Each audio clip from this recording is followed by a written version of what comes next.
Bom dia, queridos alunos do itinerário CAUNI do terceiro ano.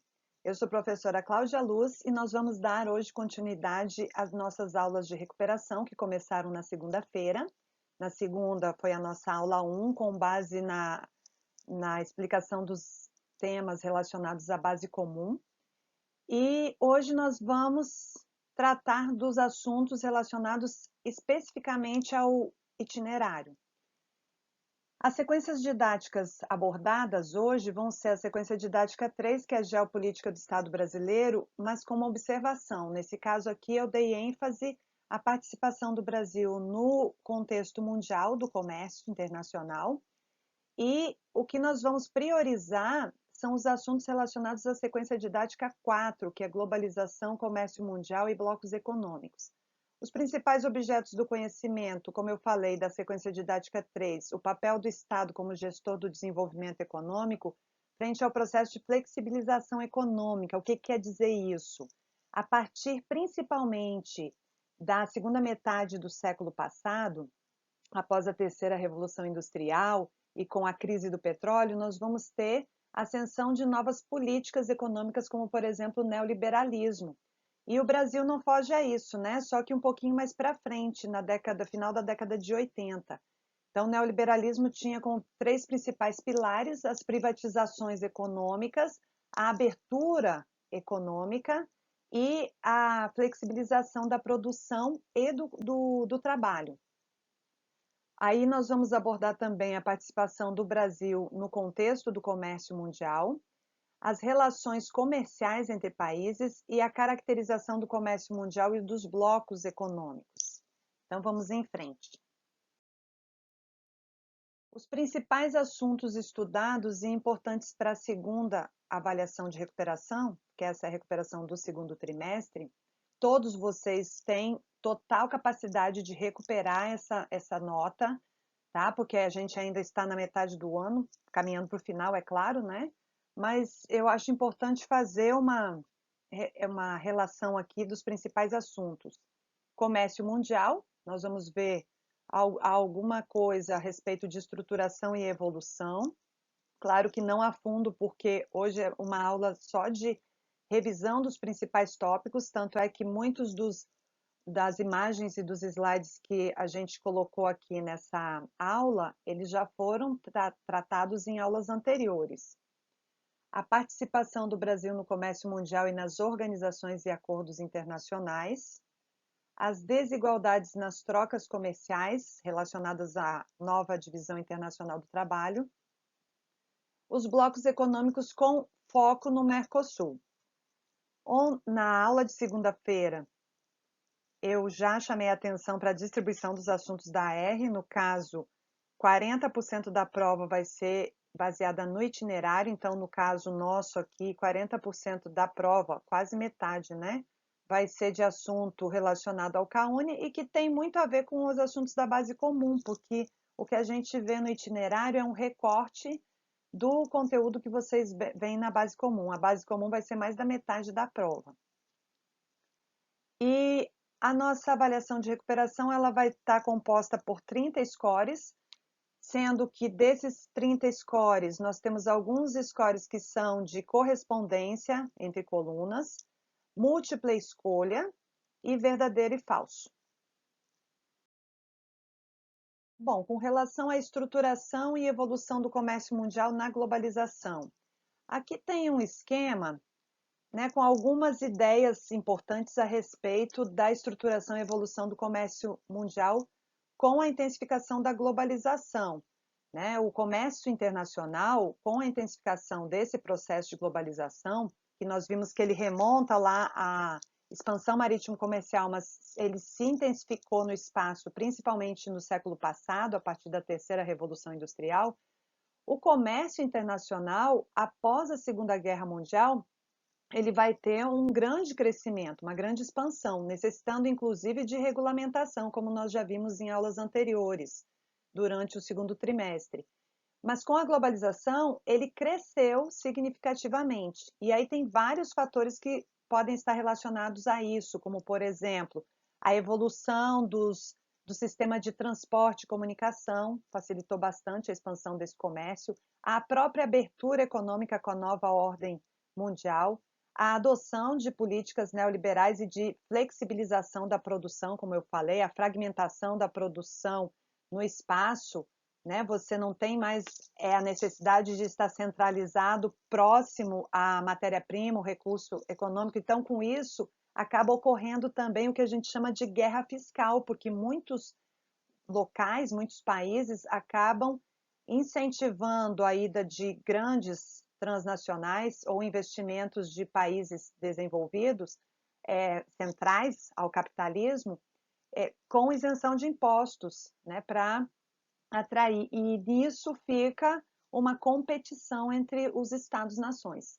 Então, aqui com relação ao comércio internacional, o aumento da troca de bens e serviços através de fronteiras internacionais, e isso representa grande parte do PIB, que é o Produto Interno Bruto dos países, por conta do crescimento desse comércio, né? Então, quando se fala de comércio internacional, é a troca de mercadorias e fluxos materiais e imateriais entre os vários países do globo. Com relação a esse crescimento do comércio relacionado à globalização, o que isso influenciou na organização do espaço geográfico? Como eu já falei, o desenvolvimento do transporte e das comunicações foram setores fundamentais para o crescimento desse comércio internacional. A abertura econômica, como eu falei também, que foi um dos fatores, a redução ou eliminação de tarifas alfandegárias de importação e exportação, assim como a redução dos custos e fretes, o aumento da população, em alguns casos, né, não em todos os países, aumento da renda por família. Isso não é uma realidade em todos os países ou regiões, mas pode ser apontado como um dos fatores. Entrada de novos países no comércio internacional, aqui cabe salientar principalmente a diversificação da produção a partir da industrialização dos países subdesenvolvidos, que hoje são chamados de emergentes, que eles só entraram efetivamente após a Segunda Guerra Mundial, no século passado. E a expansão das grandes empresas transnacionais.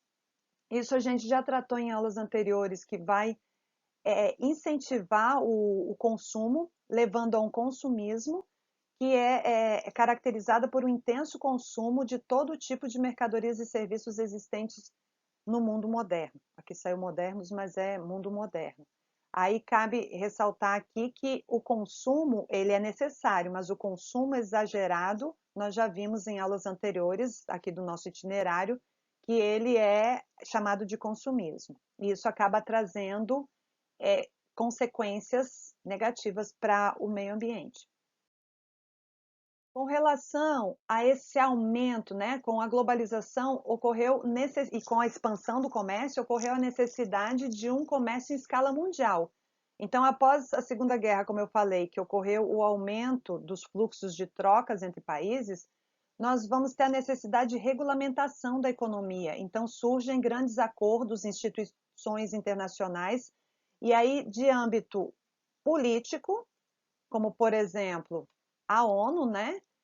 No caso, após a Segunda Guerra Mundial, a ONU ela é uma organização que tem objetivos, principais objetivos de defesa da paz, da segurança mundial, cooperação econômica, cultural e social entre os membros. E ela foi criada após a Segunda Guerra Mundial com esse intuito.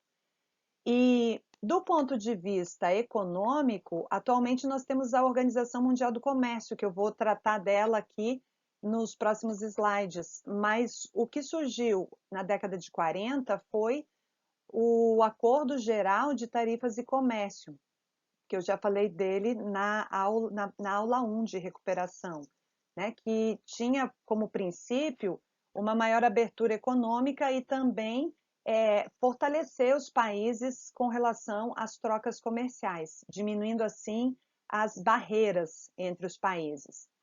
O FMI, que é o Fundo Monetário Internacional, é um órgão ligado à Organização das Nações Unidas e ele tem como objetivo regulamentar a parte financeira. Por exemplo, quando um país tem por meio do Banco Mundial, né? Os países que fazem parte do Banco Mundial, eles têm que depositar uma soma em dinheiro e o FMI ele regulamenta esse fundo e ele vai impor algumas regras para que seja feito o empréstimo junto ao Banco Mundial. A OTAN, que é a Organização do Atlântico Norte, que foi uma organização militar que existe até hoje, mas o objetivo principal durante o período bipolar foi defender os países capitalistas de um possível avanço do socialismo. Então, é uma aliança militar. E temos outros também, nós vamos ver algumas aqui, das quais o Brasil faz parte. Bom, aqui em relação ao comércio mundial de mercadorias, esse mapa já é um velho conhecido de vocês, ele já esteve presente nas aulas do trimestre anterior, assim como na prova, e ele representa o comércio de mercadorias em bilhões de dólares. No caso,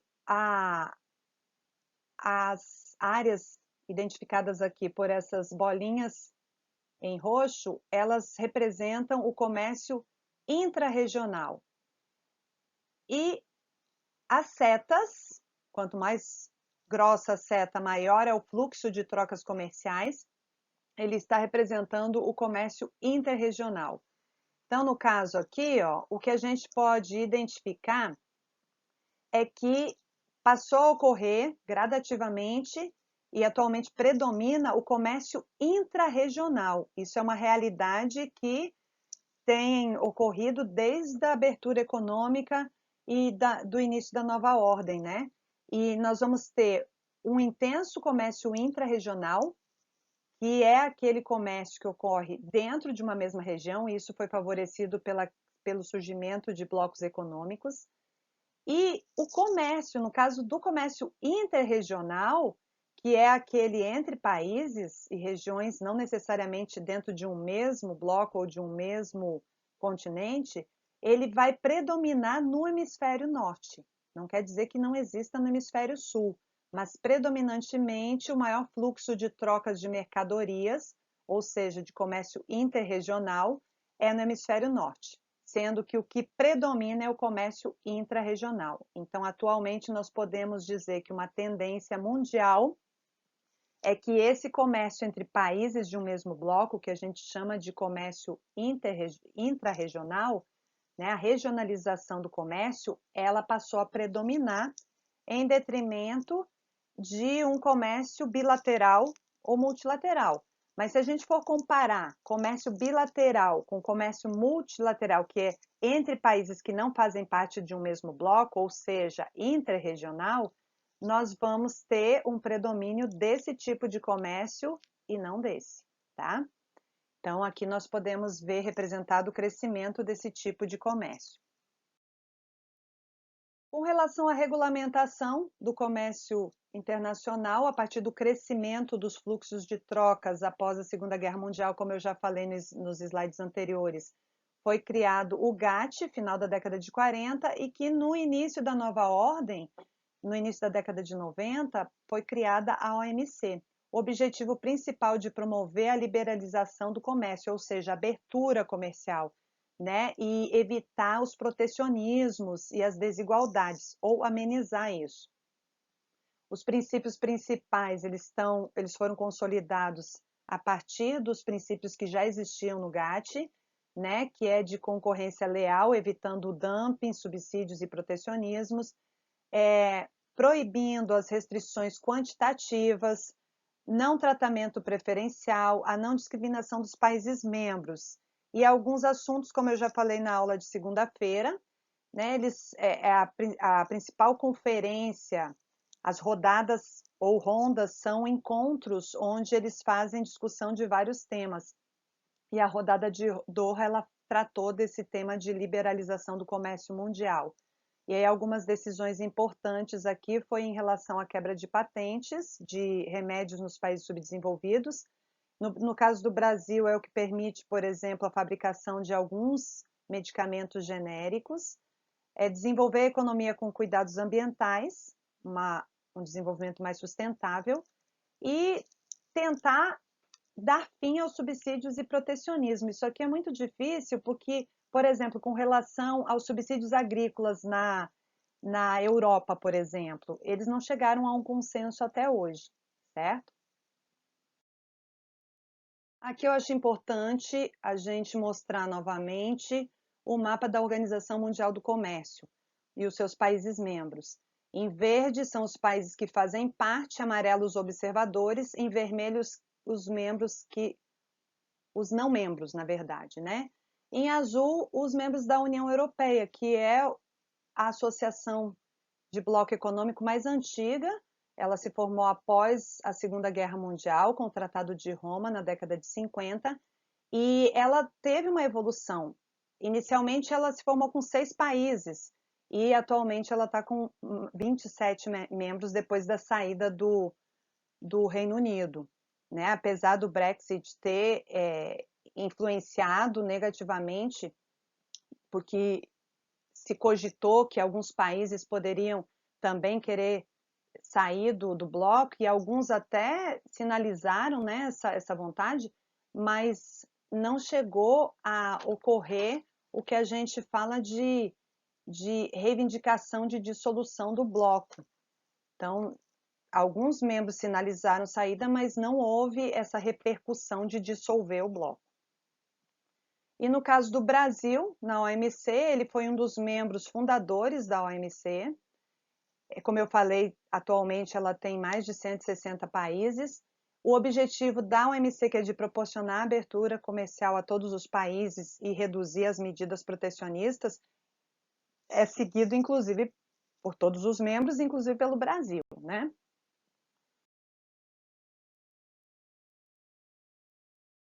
Com relação ao comércio exterior no Brasil, nós temos vários parceiros comerciais, porque o Brasil ele não se restringe a manter relações comerciais somente regionalmente, né? Também não se restringe só ao continente americano. Vocês podem ver aqui que nós temos fluxos de comércio com países da África, com países da Ásia. A China é um dos nossos principais parceiros comerciais, países da União Europeia, com a América do Norte e regionalmente com a América do Sul. Então aqui eu coloquei alguns dos nossos principais parceiros de exportação, mas o Brasil também tem nesses parceiros comerciais alguns produtos dos quais ele necessita e ele faz a importação também. Com relação a acordos que o Brasil faz parte, né? Aqui o BRICS ele não é um bloco econômico, ele é uma associação comercial de países de mercado emergente, então ele é um acrônimo, né, formado pelo B de Brasil, R de Rússia, I de Índia, C de China e o S de África do Sul, que aqui no caso é porque a sigla está em inglês. Então é uma associação formada desde o início da década de 2000. E esses países emergentes, eles viram que a associação, né, comercial entre eles, não formando um bloco econômico, e sim um acordo, fortalecia eles nas reuniões internacionais. A África do Sul aqui ela só aderiu ao bloco em 2011. Além do BRICS, outros acordos. Aqui o objetivo não é explicar, mas mostrar para vocês alguns acordos dos quais o Brasil faz parte internacionalmente, e o fato dele fazer parte desses acordos fortaleceu ele junto aos outros países e as negociações. Por exemplo, o G20, né, que é o G20 financeiro, que são as 19 economias do mundo mais a União Europeia. Isso é após a década de 90, ou seja, com a nova ordem mundial, que é um fórum de cooperação, de consulta sobre assuntos financeiros entre países desenvolvidos e aqui saiu em desenvolvimento, né? Que são os que a gente chama de países emergentes. Isso para fortalecer as negociações internacionais. E além desses dois acordos, nós temos também o Brasil participando do G20 comercial, que é a partir da agenda de Doha, em 2001, né, que foi uma das rodadas da OMC, que tem foco no desenvolvimento da agricultura. O G15 também, que são países do hemisfério sul, a partir do final da década de 80, que é um grupo de consulta e cooperação de investimento, comércio e tecnologia, atualmente com 18 países. O G5, que é Brasil, Índia, China e África do Sul e México. E esse G5, junto com o G8, que atualmente está funcionando como G7, né? Após 2005, eles se reúnem para tratar de temas diversos. Então, é só para dar um panorama aqui de alguns acordos dos quais o Brasil faz parte. Existem outros, mas aqui para essa aula de recuperação, eu achei por bem mostrar esses acordos dos quais o Brasil faz parte, que são importantes para o Brasil no contexto do comércio internacional. Com relação aos blocos econômicos na nova ordem, né? Aqui é só um mapa mostrando alguns dos principais blocos econômicos, mas eu quero dar ênfase ao Mercosul, que é o bloco do qual o Brasil faz parte. Ele é um dos signatários, né? Que esse bloco foi formado no início da década de 2000. Então, aqui o mapa do Mercosul, a gente já tratou em aulas anteriores do CAUNI. Os membros signatários que formaram inicialmente o bloco conhecido como Mercado Comum do Sul, que é uma união alfandegária e aduaneira, apesar do nome, eu já chamei a atenção na aula de segunda-feira, que não se trata de um mercado comum. Vai ser importante vocês saberem diferenciar esses níveis de integração dos blocos econômicos para a prova de recuperação de vocês. Então, é um bloco formado desde o início da década de 90 pelo Brasil, a Argentina, o Paraguai e o Uruguai. E a partir de 2012 foi aceita a Venezuela. Nós temos alguns membros associados que não fazem parte do bloco, mas que são parceiros comerciais. E aqui cabe ressaltar que a Venezuela está suspensa no bloco desde 2016. ênfase dentro do Mercosul para o fluxo de mercadorias do Brasil e da Argentina, que, como vocês podem ver aqui por esse gráfico, ó, são os principais países dentro do Mercosul em fluxo de mercadorias. Então, o comércio dentro do Mercosul, o destaque está para o Brasil e para a Argentina. E o Brasil, como ele é um país da periferia do capitalismo, assim como outros países subdesenvolvidos, industrializados ou não, eles sofrem com a desigualdade nas trocas comerciais. De acordo com a Divisão Internacional do Trabalho, que evoluiu com o capitalismo, cada país tem a sua especialização, né? Isso acaba retratando o nível de desenvolvimento econômico.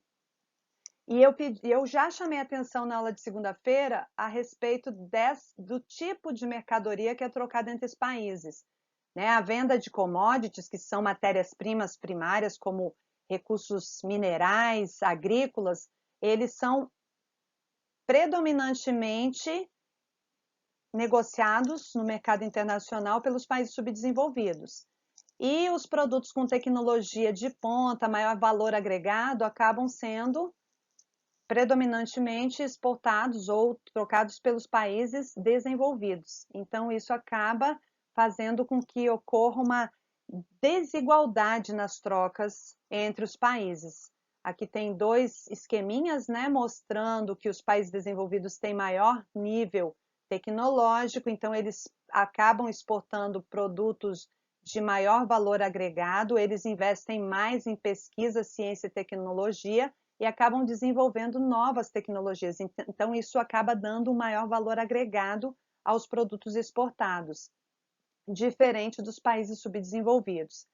Essa figura aqui que eu abri agora, eu já mostrei na aula de segunda-feira, que é a troca a partir da nova divisão internacional do trabalho entre países mais pobres, né, no contexto mundial, e os países mais ricos, quais são os tipos de produtos que eles trocam entre si. E com a nova DIT, os países subdesenvolvidos que se industrializaram, eles acabaram diversificando a pauta de exportação e exportando mais, além de produtos agrícolas, exportando alguns produtos industrializados, só que com menor valor agregado, como eu já falei. Além disso, uma das novidades da nova DIT foi a entrada de troca de fluxos financeiros, vindos dos países centrais, empréstimos e investimentos, diretos e indiretos, e dos países da periferia do capitalismo, remessa de lucros, juros, pagamento de royalties, que são aquelas taxas que eles têm que pagar para usar uma tecnologia ou um produto que não é deles.